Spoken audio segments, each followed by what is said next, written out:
யோவான் எழுதின புஸ்தகம் 14ஆம் அதிகாரம் 23வது வசனம். இயேசு அவனுக்கு பிரதியுத்தரமாக,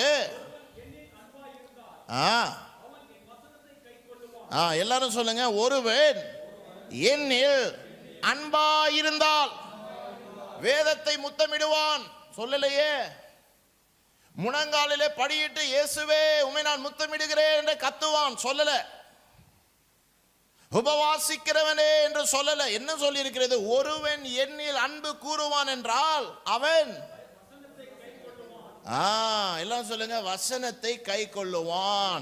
ஆங்கில வேதாமத்தில் எப்படி இருக்குது என்றால், he will keep my word. யாருக்கு ஆண்டவர் கண்ணு கெட்டாத காரியங்கள், கண் பார்க்கவில்லை, காது கேட்கவில்லை, உன் புத்தி கெட்டாத காரியத்தை கர்த்தர் செய்ய போகிறானா? எவன் ஒருவன் வசனத்தை வைத்துக் கொள்ளுகிறானோ, the one who keeps the word. பேசுகிறவங்க கிட்ட இல்ல சார், இல்ல பிரதர் நான் டெய்லி பைபிள் வாசிக்கிறேன். இல்ல இல்ல, not the reader, not the preacher, but the keeper. எல்லாம் சொல்லுங்க, கீப்பர். இல்ல நான் வசனம் வாசிக்கிறேன், அப்ப நான் லவ் பண்றேனே தானே பிரதர்? இல்ல இல்ல இல்ல இல்ல இல்ல, நீ வசனம் வாசிக்கிறதுனால நீ லவ் பண்றதா வேதம் சொல்லல. இல்ல பிரதர், எனக்கு வசனத்தை நான் அநேக இடத்துல பிரசங்கமும் செய்யறேன். இல்ல இல்ல இல்ல இல்ல, நீ பிரசங்கம்லாம் நல்லா தான் செய்யலாம், ஆனா நீ பிரசங்கம் செய்கிறதுனால நீ வசனத்தை நேசிக்கிறவனாய் இருக்க முடியாது.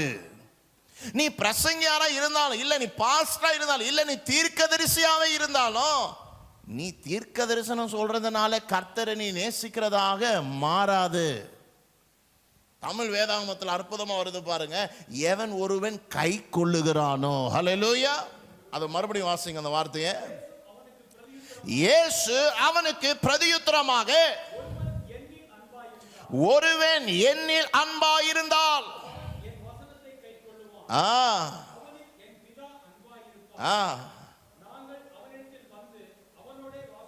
ஹல்லேலூயா. அப்போ நாம் என்ன செய்யணும்? ஆண்டவர் சொல்றாரு, வசனத்தை கை கொள்ள வேண்டும். அப்படின்னா என்ன அர்த்தம்? வசனத்தின்படியாய் நடக்கிறவர்களே இயேசுவை நேசிக்கிறவர்கள் என்று வசனம் சொல்லுது. ஹல்லேலூயா.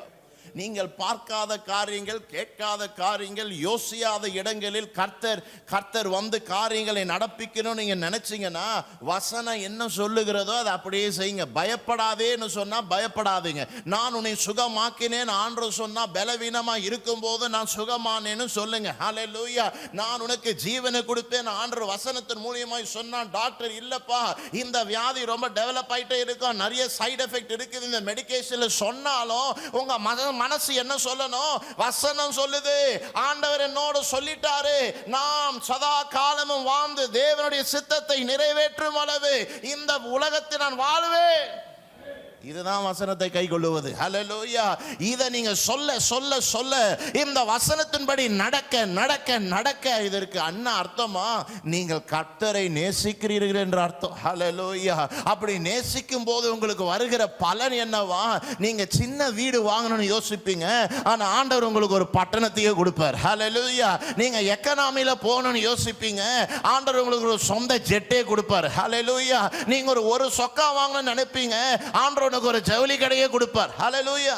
உதாரணத்துக்கு சொல்றேன், அதுக்கு என்ன ஆண்டவன் ஜவுளி கொடுப்பாரு, ஜவுளி கடை கொடுப்பாருன்னு நினைக்காதீங்க. நம்மளுக்கு எதுக்கு ஜவுளி கடை? நம்மளுக்கு தேவை ஆப்தமா. ஹல்லேலூயா. உதாரணத்துக்கு சொல்றேன். ஆமென். நீங்க அரை பவுன்ல செயின் வாங்கணும்னு நினைப்பீங்க, ஆண்டவர் 100 பவுன்ல செயின் போடுவார். நீங்க யோசிக்காத காரியங்களை நடக்க வரணும். ஒரு உதாரணமா சொல்றேன். ஆமென். 100 பவுன் போட்டா நல்லா தான் பிரதர் இருக்கும், ரொம்ப அசிங்கமா இருக்கும், அவ்வளோ வெயிட்டா இருக்கும். ஹல்லேலூயா. ரொம்ப கஷ்டமா தான் இருக்கும். உதாரணமா சொல்றேன். ஆமென். அப்ப ஆண்டவர் நம்மிடமிருந்து எதை எதிர்பார்க்கிறார் என்றால், ஆண்டவருடைய வசனம் என்ன சொல்லுகிறதோ அதன்படி நாம் செய்ய வேண்டும். ஹல்லேலூயா.